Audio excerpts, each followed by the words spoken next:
We have also watched by election after by election the return of a practice that should shame any government claiming to serve its people.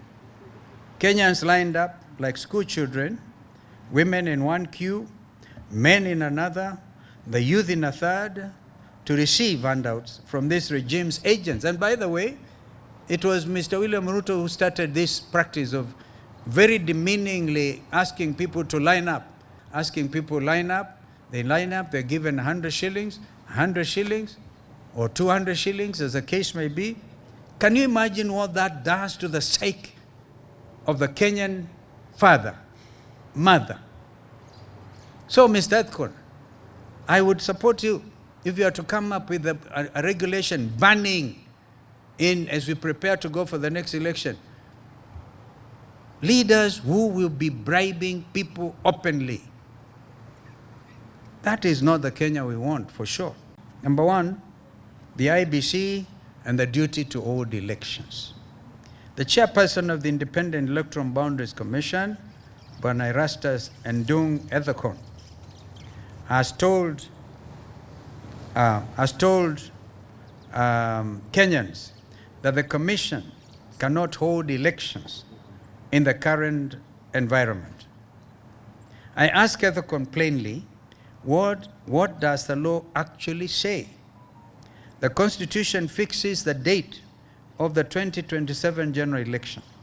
The Elections Act under Section 55B gives the Commission narrow, specific power to defer voting, not the whole election, but particular polling stations, particular wards or constituencies, not only where there is a real and immediate threat of a breach of peace, a natural disaster, malpractice so severe that voting cannot proceed fairly. Nowhere does the law hand any chairperson a blank check to threaten an entire nation with postponement because the political temperature makes him uncomfortable. Bwana Ethekon, please fasten your safety belts.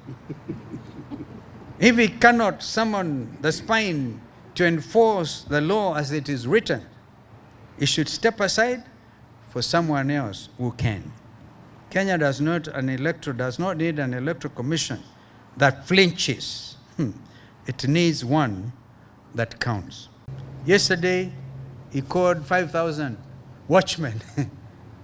But one thing we must ask ourselves, in addition to whatever little handout he gave them, he also gave them, did you know, mobile telephones.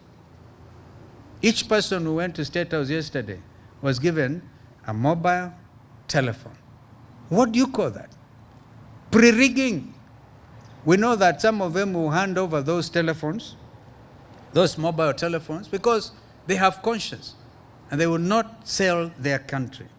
So the whole world is watching you, Mr. Ruto, as you try to undermine the outcome of the next electoral contest.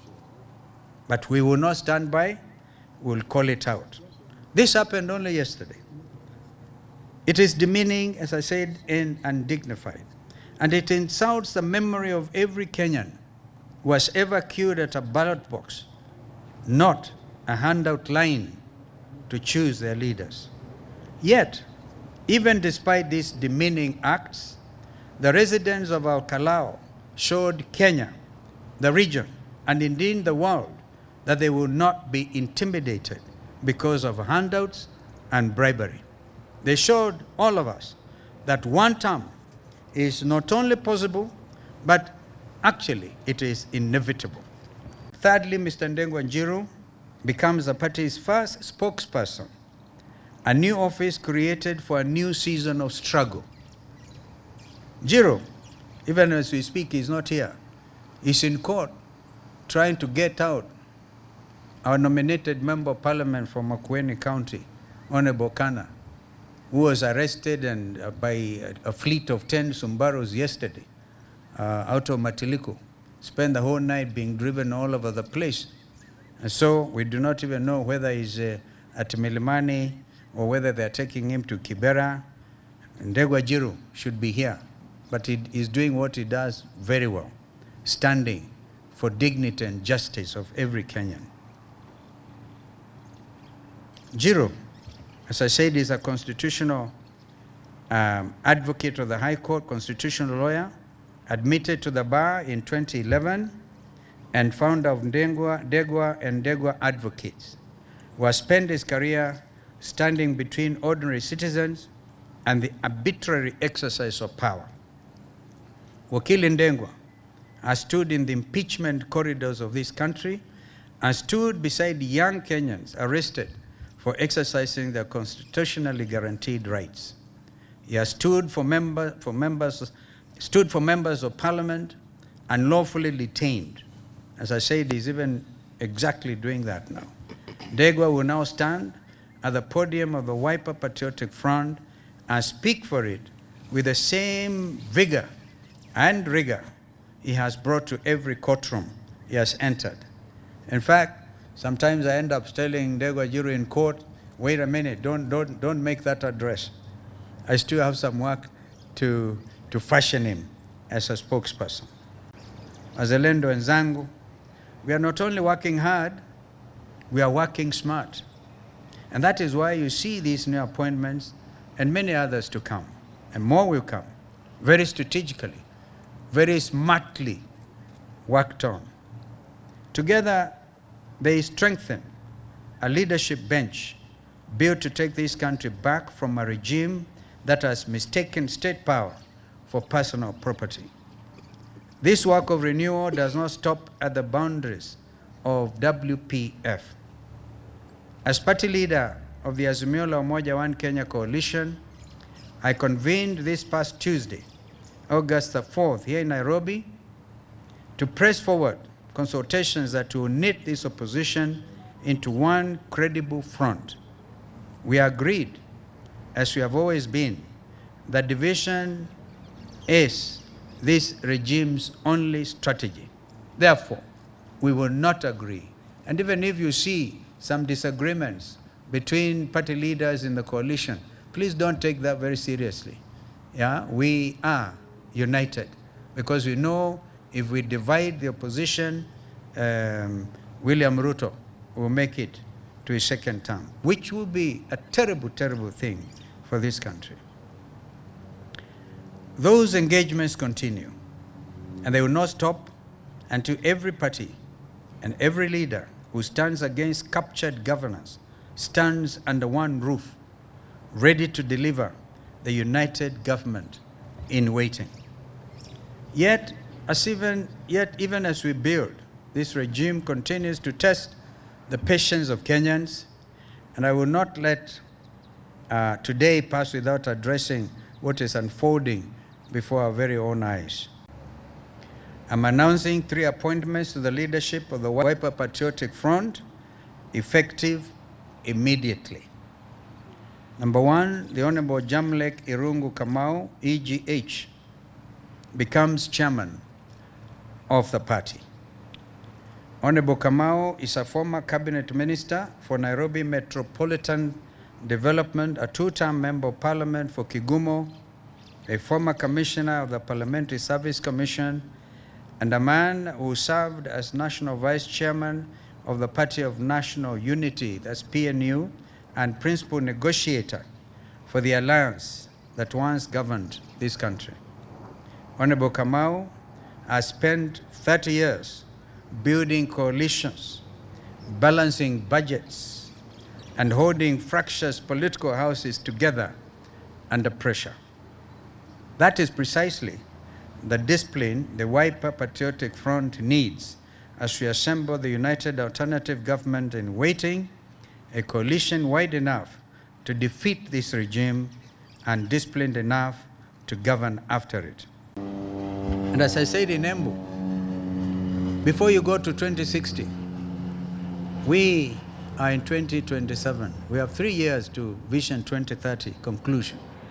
There are important milestone projects that President Kibaki, who promulgated this very consultative process. If you talk to President Uhuru Kenyatta, he was then the leader in the opposition. Peter Nyang' was a minister for planning. Mr. Kinyua, Henry Kinyua, was a PS Treasury. And after Cabinet passed that resolution to come up with Vision 2030, they had to consult properly with the opposition. The matter was brought before the National Assembly, and President Uhuru Kenyatta was then the leader of opposition, agreed, and that is how Vision 2030 was birthed. We have flagship projects, one of which is the High Grand Force, meant to give this country 750 megawatts of electricity, meant to irrigate huge swaths of land covering the entire, almost the entire of Tana River County, all the way to Garissa. Now, because of corruption, and I keep on reminding him, President Ruto met with Prime Minister Sunak, of the then Prime Minister of the UK, in Sharm el-Sheikh, Egypt. And there was a consortium of British investors who were ready to move with speed and to realize Vision 2030 project in terms of the High Grand Force. But because the overriding consideration in this administration is corruption, they even went ahead and suspended it because Mr. Ruto and his cronies would wish to give it to their preferred investors. If you do that to a known democracy, the United Kingdom, you're actually maligning the very image of yourself and your government. These things don't happen that way. So before you talk about Vision 2060, these are low-lying fruits under Vision 2030, where I myself was an architect. And so, please, spare us the agony and do the right thing. The Honorable Muhammad Ali, CBS, HSC, HSC stands for Head of State Commendation, Member of Parliament for Nyali, becomes our Deputy Party Leader designate. Long before he sat in Parliament, Muhammad Ali sat behind a camera as Chief Investigations Editor of Jicho Pevu. He did what few dared. Honorable Ali exposed corruption at the highest levels, conducted undercover operations, and gave whistleblowers a platform when the system wanted them silenced. That instinct to expose rather than conceal, to serve rather than to extract, has not left him up to today. And I think, as I talk of Honorable Muhammad Ali, Jicho Pevu, I'm talking to you members of the Fourth Estate. You can do it, just like he has done it. As chairman of the Finance Committee of the Parliamentary Service Commission, Honorable Ali guards public funds with the same discipline he once brought to investigative journalism. He was ranked first in the Coast region and 10th nationally as best performing member of parliament. Through the Muhammad Ali Foundation, he has built scholarship programs, conducted free medical camps in marginalized communities, and provided mobility solutions for persons living with disabilities. Honorable Ali brings not only the Coast region, but a younger generation of hard-working Kenyan leaders who want to live in a country that respects and rewards integrity over patronage into the very heart of this party's leadership. Therefore, becomes the first among equals, my immediate deputy party leader.